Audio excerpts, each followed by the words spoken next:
اعوذ باللہ من الشیطان الرجیم بسم اللہ الرحمن الرحیم وبہ نستعین وصلی اللہ علی سیدنا محمد وآلہ الطاہرین ولعنۃ اللہ علی اعدائہم اجمعین من الآن الی قیام یوم الدین۔ بسم اللہ الرحمن الرحیم۔ السلام علیک یا ابا عبداللہ وعلی الارواح التي حلت بفنائک، علیک منی جمیعا سلام اللہ ابدا ما بقیت وبقی اللیل والنہار، ولا جعلہ اللہ الآخر العہد منی لزیارتکم۔ السلام علی الحسین وعلی علی بن الحسین وعلی اولاد الحسین وعلی اصحاب الحسین۔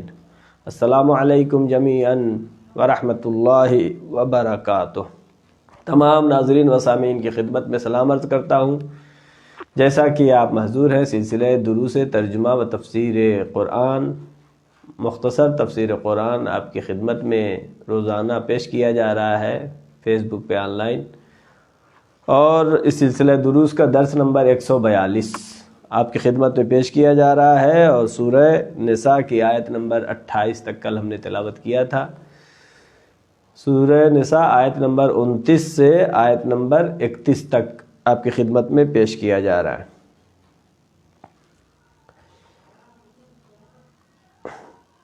ابھی جو آیت ہم تلاوت کرنے جا رہے ہیں اس پہ خودکشی کے سلسلے میں ہے، خودکشی کیا ہے اور اس کے بارے میں کیا حکم ہے،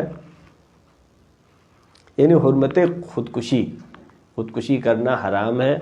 قرآن مجید کی آیت، بسم اللہ الرحمن الرحیم۔ یا ایھا الذین آمنوا لا تأکلوا اموالکم بینکم بالباطل الا ان تکون تجارۃ عن تراض منکم ولا تقتلوا انفسکم ان اللہ کان بکم رحیما۔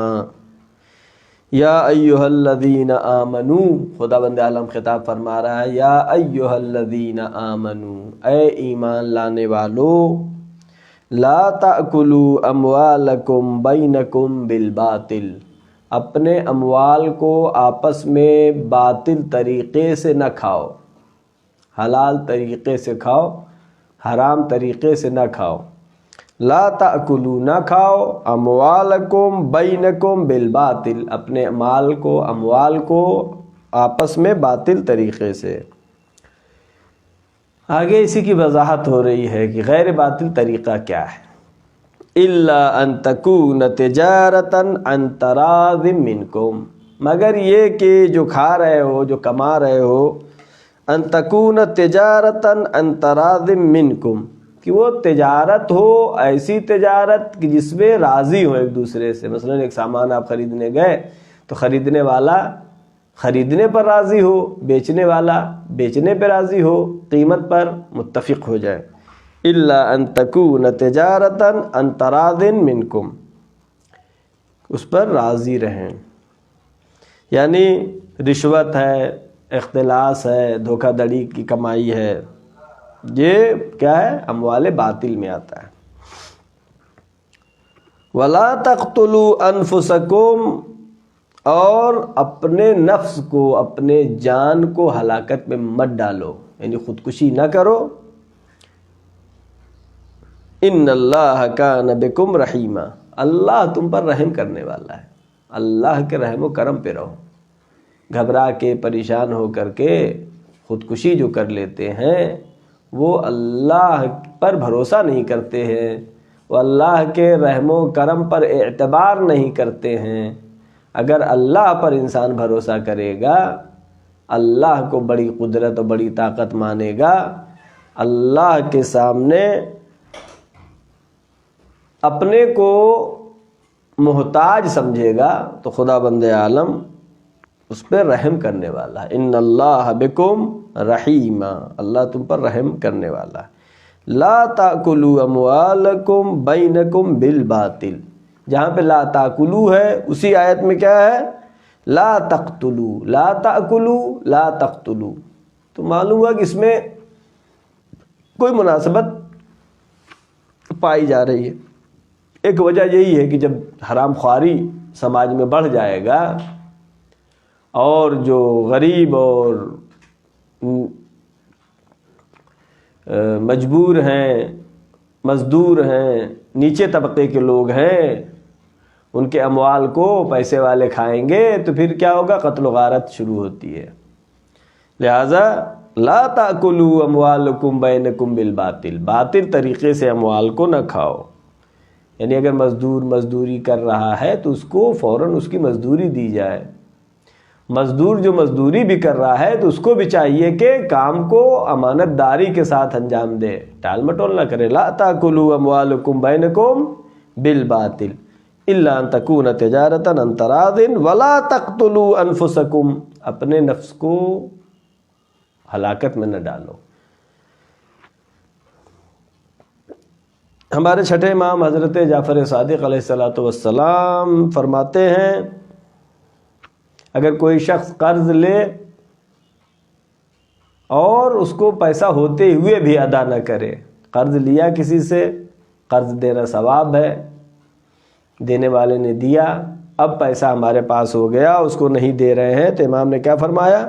اس نے مال باطل کھایا ہے۔ لا تاکلوا اموالکم بینکم بالباطل، یہ بھی باطل اموال میں سے ہے۔ یعنی قرض آپ کے پاس پیسہ ہو گیا پھر بھی ادا نہ کریں، یہ امام نے کیا فرمایا کہ یہ باطل ہے۔ یا اس طریقے سے عام طور سے یہ رسم ہے اور ایک سماج میں ایک برائی پھیلی جا رہی ہے کہ مہر جو معین ہوتا ہے شادی میں ادا نہیں کرتے، یہ بھی کیا ہے؟ یہ بھی باطل ہے۔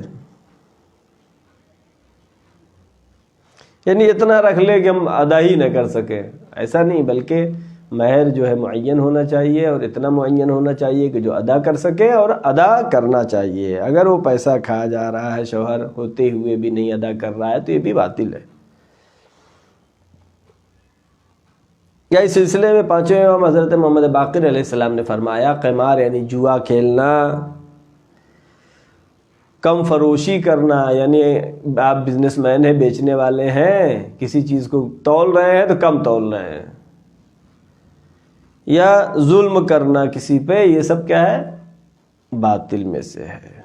ظلمن کسی کا مال لینا یہ کیا ہے؟ باطل میں سے۔ لا تاکلوا اموالکم بینکم بالباطل، یہ سب باطل میں سے ہے۔ اور اس سلسلے میں پیغمبر اکرم حضرت محمد مصطفیٰ صلی اللہ علیہ وآلہ وسلم نے فرمایا کس بارے میں؟ ولا تقتلوا انفسکم، اپنے نفس کو ہلاکت میں نہ ڈالو۔ پیغمبر نے کیا فرمایا کہ اگر وضو کرنے کے وقت ٹھنڈا پانی ہے اور آپ کو معلوم ہے کہ نقصان کرے گا، اور پھر بھی آپ اس ٹھنڈے پانی سے وضو کر رہے ہیں، تو یہ اپنے کو ہلاکت میں ڈالنے کے مترادف ہے۔ لہذا اس وقت کیا کرے؟ اگر گرم پانی ہے تو گرم، نہیں تو پھر تیمم سے۔ پیغمبر نے کیا فرمایا؟ تیمم۔ اگر وضو میں ٹھنڈا پانی نقصان دہ ہے تو پھر تیمم کرو۔ اور پھر پیغمبر نے اسی آیت کو پڑھا وَلَا تَقْتُلُوا أَنفُسَكُمْ، اپنے نفس کو ہلاکت میں نہ ڈالو۔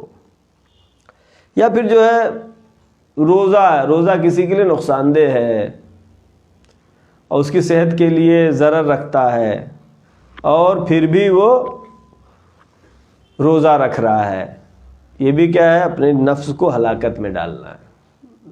اس کے لیے روزہ نہیں، روزہ اس کے لیے ہے کہ جس کے لیے روزہ نقصان دہ نہ ہو۔ یعنی مریض ہے آدمی پھر بھی روزہ رکھ رہا ہے، بہت زیادہ ضعیف ہو گیا ہے پھر بھی روزہ رکھ رہا ہے، اور اس کے لیے صحت کے لیے نقصان دہ ہو رہا ہے، اس کے لیے نقصان دہ ہے، تو پھر وَلَا تَقْتُلُوا أَنفُسَكُمْ میں آئے گا۔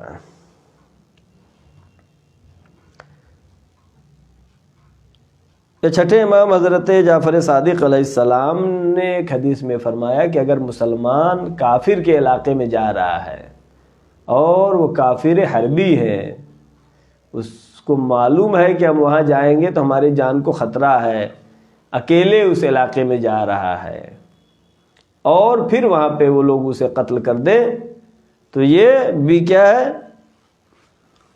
امام نے یہ فرمانے کے بعد اس آیت کو پڑھا لا تقتلوا انفسکم، اپنے نفس کو ہلاکت میں نہ ڈالو۔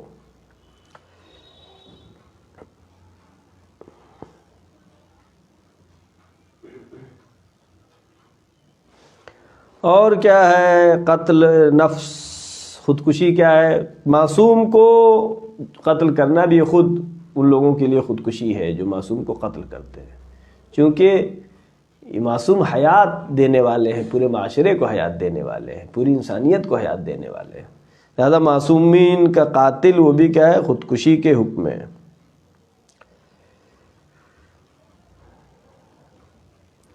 خلاصہ یہ کہ انسان کا جان اور مال محترم ہے۔ آیت نے کیا کہا؟ یا ایھا الذین آمنوا لا تاکلوا اموالکم بینکم بالباطل، اموال کو باطل طریقے سے نہ کھاؤ، ولا تقتلوا انفسکم، اپنے نفسوں کو ہلاکت میں نہ ڈالو، ان اللہ کان بکم رحیما، بے شک خدا تمہارے اوپر رحیم ہے، رحم کرنے والا ہے۔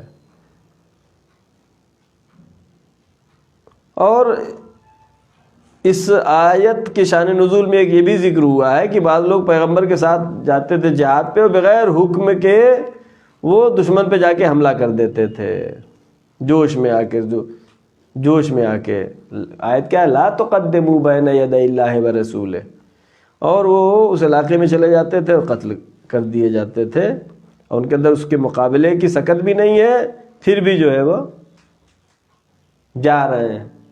جب ہم کو معلوم ہے کہ ہمارا وہاں پہ جانا ہماری جان کے لیے خطرہ ہے، معلوم ہے کہ دشمن کی تعداد زیادہ ہے، اور پھر بھی اس میں جا کے گھس جا رہے ہیں۔ ہاں وہ کچھ موارد الگ ہیں کہ جہاں پر ہو سکتا ہے آپ کی اس جان دینے کی وجہ سے اسلامی لشکر میں جوش و ولولہ پیدا ہو، بڑی کامیابی حاصل ہو، یہ الگ چیز ہے۔ جیسا کہ سید الشہداء امام حسین علیہ السلام نے جا کر کے کربلا کے میدان میں قربانی پیش کی، لیکن امام نے یہ قربانی جو پیش کی اس وقت کہ اب اس وقت دین اسلام مسلمان اتنا گمراہی کے شکار ہو گئے تھے کہ یزید کو اپنا رسول اللہ کا خلیفہ کہنے لگے تھے۔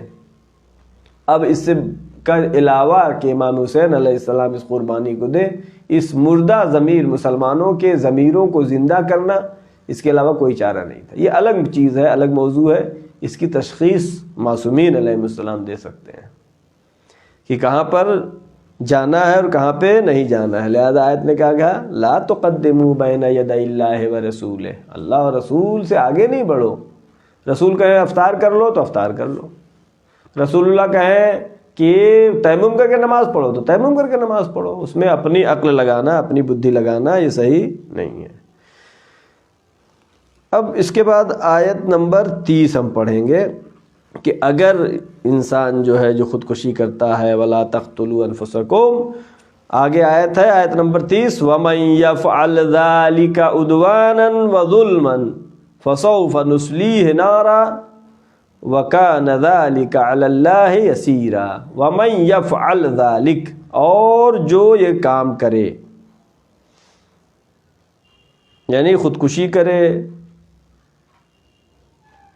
یا مال باطل کو کھائے، وَمَنْ يَفْعَلْ ذَلِكَ عُدْوَانًا وَظُلْمًا، جانتے ہوئے ظلم کے طور پر، خدا بند عالم فرما رہا ہے فَسَوْفَ نُصْلِيهِ نَارًا، ان قریب ہم اس کو آگ میں پہنچا دیں گے۔ نُصْلِيهِ، صاد لام واو، اگر صاد لام واو ہے تو اس سے صلوات بنتا ہے، صلوات کے معنی رحمت کے ہیں، درود اور رحمت کے لیے، لیکن صاد لام یا، یعنی اس کے معنی ہوں گے ورود بآتش، یعنی آگ میں پہنچانے کے۔ نسلیہ نارا، صاد لام اور یہ نسلیہ نارا، اس کو ہم آگ میں پہنچا دیں گے۔ خدا بند عالم فرما رہا ہے وَكَانَ ذَلِكَ عَلَى اللَّهِ يَسِيرًا، اللہ کے لیے یہ سب چیزیں بہت آسان ہیں، اللہ کے لیے مشکل نہیں ہے۔ لہذا خودکشی کا نتیجہ کیا نکلا؟ قرآن نے کیا بتایا؟ خودکشی کا نتیجہ یہ ہے کہ وہ جہنم میں چلا جائے گا۔ اور گزشتہ آیت میں لا تاکلوا اموالکم بینکم بالباطل، اس سے کیا مطلب ہوا ہے کہ لقمہ حرام انسان کو خودکشی تک پہنچا دیتا ہے۔ وَمَنْ يَفْعَلْ ذَلِكَ عُدْوَانًا وَظُلْمًا فَسَوْفَ نُصْلِيهِ، اس کو ہم پہنچا دیں گے، خداوند عالم فرما رہا ہے۔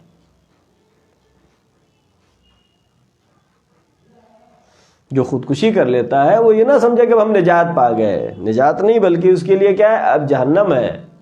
کیوں؟ خداوند عالم نے آیت میں کیا فرمایا، ان اللہ کان بکم رحیما، اللہ رحیم ہے۔ اللہ کے رحم پر انسان کو بھروسہ کرنا چاہیے۔ جو اللہ پر بھروسہ نہیں کرتے وہ خودکشی کرتے ہیں۔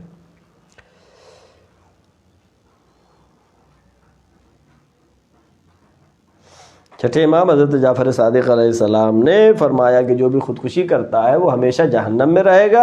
اور پھر امام نے یہ آیت پڑھی، وَمَن يَفْعَلْ ذَلِكَ عُدْوَانًا وَظُلْمًا فَسَوْفَ نُصْلِيهِ نَارًا، اس کو جہنم میں پہنچا دیں گے۔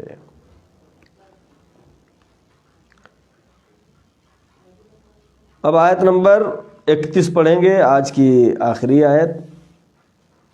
وَإِن تَجْتَنِبُوا كَبَائِرَ مَا تُنْهَوْنَ عَنْهُ نُكَفِّرْ عَنْكُمْ سَيِّئَاتِكُمْ وَنُدْخِلْكُمْ مُدْخَلًا كَرِيمًا۔ وَإِن تَجْتَنِبُوا كَبَائِرَ، اگر تم اپنے کو بچا لو گناہان کبیرہ سے۔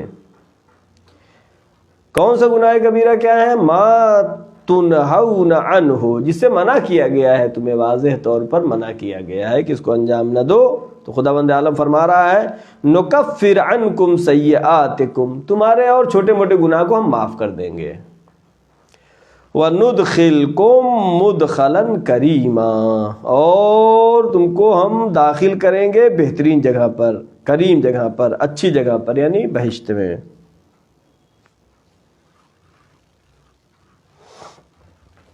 گناہان کبیرہ، ان تجتنبوا کبائر، اگر تم کبائر سے اپنے کو بچا لو تو چھوٹے گناہ خداوند عالم معاف کر دے گا۔ لہذا اس آیت سے معلوم ہوا کہ گناہ دو طرح کے ہیں، گناہ صغیرہ اور گناہ کبیرہ۔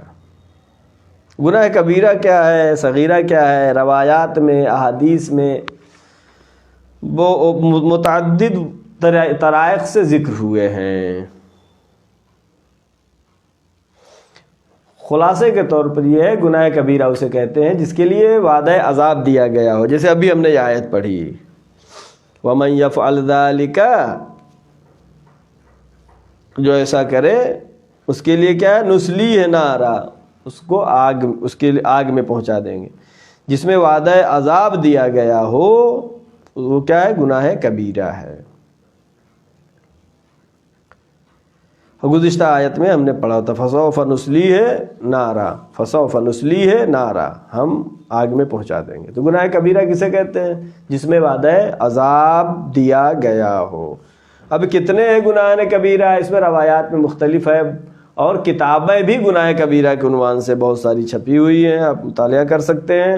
بہرحال روایات میں الگ الگ جہات سے بیان ہوا ہے، بعض روایتوں میں 70، بعض میں کہا کہ گناہ کبیرہ 7 ہیں۔ ایسا کیوں ہے؟ یہ درجہ بندی کے اعتبار سے ہے۔ مثلا انسان کس معراج کا ہے، کس بلندی کا ہے، کس مقام کا ہے، اس کے لحاظ سے بھی صغیرہ اور کبیرہ ہوتے ہیں۔ اور گناہ صغیرہ کو بار بار انجام دینا یہ بھی گناہ کبیرہ کی شکل اختیار کر لیتا ہے، یعنی یہی صغیرہ جو ہے کبیرہ ہو جاتا ہے۔ مثلا اگر ایک عالم دین گناہ صغیرہ کو انجام دے تو خود یہ گناہ، عالم چونکہ ہے اور اس کے انجام دینے کی وجہ سے سماج خراب ہو رہا ہے، دوسرے بھی اس کو معمولی گناہ سمجھنے لگیں گے، تو خود یہ عالم کا صغیرہ انجام دینا یہ بھی گناہ کبیرہ کی شکل ہے۔ یا پھر انسان جو ہے اپنے گناہ صغیرہ پر فخر کرے، خود فخر کرنا گناہ پہ یہ کبیرہ ہو جاتا ہے۔ یا پھر یہ سوچنا کہ دوسرے تو ہم سے بدتر ہیں، وہ تو یہ بھی کرتے ہیں، وہ بھی کرتے ہیں، ہم تو صرف یہ کرتے ہیں چھوٹا گناہ۔ خود یہ سوچنا یہ بھی، یہ چھوٹا گناہ یہ سوچ کر کے دوسرے بھی کر رہے ہیں، یہ کبیرہ ہو جائے گا کہ دوسرے تو ہم سے بدتر ہیں، یہ سوچنا غلط ہے۔ لہذا خداوند عالم نے اس میں فرمایا کہ کبیرہ سے بچو گے، صغیرہ سے خداوند عالم معاف کر دے گا، اسے درگزر کرے گا۔ مدخلاً کریما، کریما، بہترین جگہ پر اللہ تمہیں داخل کرے گا اگر گناہ کبیرہ سے بچتے ہو۔ اس گناہ کبیرہ کے سلسلے میں ایک مفصل حدیث ہے جس میں اور خود سورہ نجم کے آیت نمبر 32 کی تفصیل میں انشاءاللہ آپ کی خدمت میں پیش کیا جائے گا. ایک روایت ہے جس کو مختصر طور پر میں جلدی فہرستاً بیان کر رہا ہوں. 8ویں امام حضرت علی رضا علیہ السلام نے گناہ کبیرہ کو ترتیب سے اس طرح بیان کیا ہے. کون گناہ کبیرہ ہے؟ نمبر 1 قتل ہے، چوری ہے، زنا کرنا ہے، شراب پینا ہے، عاق والدین، یہ بھی گناہ کبیرہ میں سے ہے، جنگ سے، میدان جنگ سے فرار کرنا، مال یتیم کا کھانا، مردے کا گوشت کھانا، خون کا کھانا، سور کا گوشت کھانا، غیر ذبیحہ جانور کا گوشت کھانا، سود، رشوت، جوا کھیلنا، یہ سب گناہ کبیرہ میں سے ہے. کوئی پاک دامن انسان ہے اس پر تہمت لگانا، لواط کا مرتکب ہونا،